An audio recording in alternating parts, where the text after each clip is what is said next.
This is a Variety article. And it says, listen, Britbox CEO stands her ground amid the streaming wars. And I'm not going to even try to pronounce her name because I'm just going to butcher it anyway. But the Britbox has also been a player in the streaming wars. It says, it isn't easy staying competitive in a streaming sector crowded with ventures big and small. But Britbox's CEO is secure in her corner of the market. Britbox Super serves the super fans of British TV shows, including Vera and Hold the Sunset. And the service's demographic skews towards women over 45. That's a core audience segment with no shortage of pay TV and streaming brands vying for their attention with programming of all stripes. But the CEO is confident she can hold onto her audience despite the quick churn world of subscription VOD. Quote, the market is very crowded. We're staying focused on who we are. The audience that comes with us will stay loyal. All our metrics to date tell us that. The joint venture of BBC Studios and ITV, Britbox has attracted more than 1 million subscribers in its 3 years of operation in North America, spanning recently to the UK and Australia. The growing popularity of UK TV fare has prompted her to revise her growth expectations. So this is an interesting thing because, as you can see, Britbox, we just talked about the massive numbers that Netflix has. Netflix, is just, the gigantic elephant in the room right now. But here we're talking about a service that just has about 1 million subscribers. And the CEO is very confident and very pleased with that number. And I think what it shows you is that one of the ways to navigate the streaming wars that we don't talk about as much right now, because so many of the big players keep coming out. I mean, Peacock basically just had what I call like their soft release, where they're available to their cell phone subscribers. HBO Max is right around the corner. These are all the big players. Britbox is really more of that niche. They're really got that small market. And I think that's kind of the way that a lot of things are going. The way I kind of phrase it is this is the vinylization of media. The violentization, again, I'm stumbling over my words, the vinylization of media. And what I mean by that is vinyl records. Okay, so vinyl records were an industry that was almost completely dead when CDs took over. In fact, there's that famous scene in Wayne's World where Tia Carrere's character talks about how her album will never be on vinyl.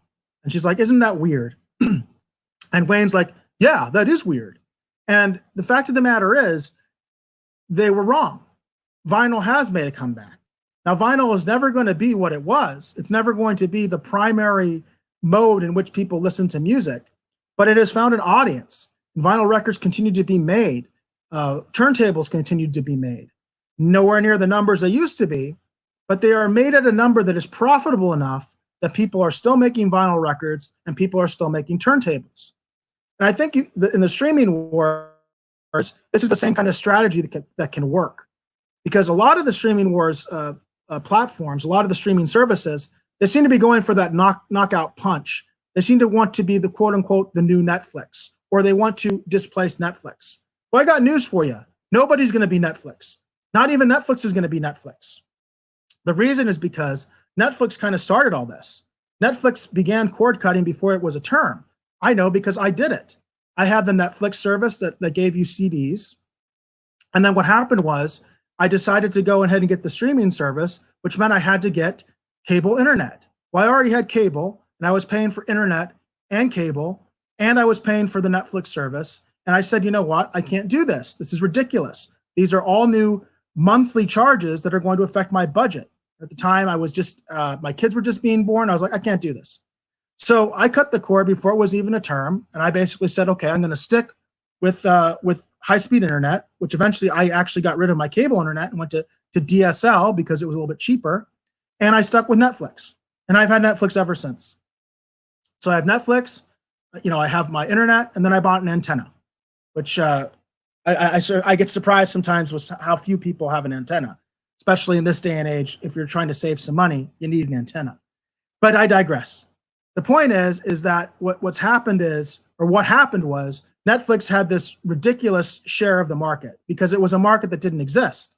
They sort of invented the market. And slowly but surely, other streaming services have also come about. Obviously, we have Apple TV, we have Amazon. There are a myriad of other services. But everybody, I think, when it comes to the big players, and I'm talking about Apple, I'm talking about Disney, I'm talking about HBO, Time Warner, and I'm talking about NBC Universal with Peacock. I think all these guys are trying to, quote unquote, compete with Netflix, be the new Netflix, take over Netflix, that kind of a thing. And I feel like they're all going to eventually sort of burn themselves out. And the people that might survive might be these smaller channels like Britbox. I think this is a way forward for surviving the streaming wars. If you can have a small but profitable channel, then you will have a place. Whereas a lot of these larger platforms, I think, are not going to make it. I think they're going to face one of two things. They're going to go out of business or they're going to consolidate. And it might be both. Because if they go out of business, they might have to consolidate. In other words, if they go out of business, somebody's going to buy their IP. This doesn't happen in a vacuum. Just like what's happened to Fox Studios, just like what happened to Lucasfilm, just like what happened to Marvel, just like what happened to so many other studios and other platforms from the past that are no longer with us. So I think that's going to happen in the streaming wars one way or another anyway, that they're going to consolidate. I think the places that actually are going to be able to maintain their specific identity are going to be places like Britbox, where they kind of have that little niche audience, and they have that little niche, where they basically, they are going to be able to survive because they know their audience. They know that their audience is sort of this set number. They're going to be able to appeal to their audience, and they're going to be able to remain profitable to that audience, very much in the same way that vinyl records are profitable today.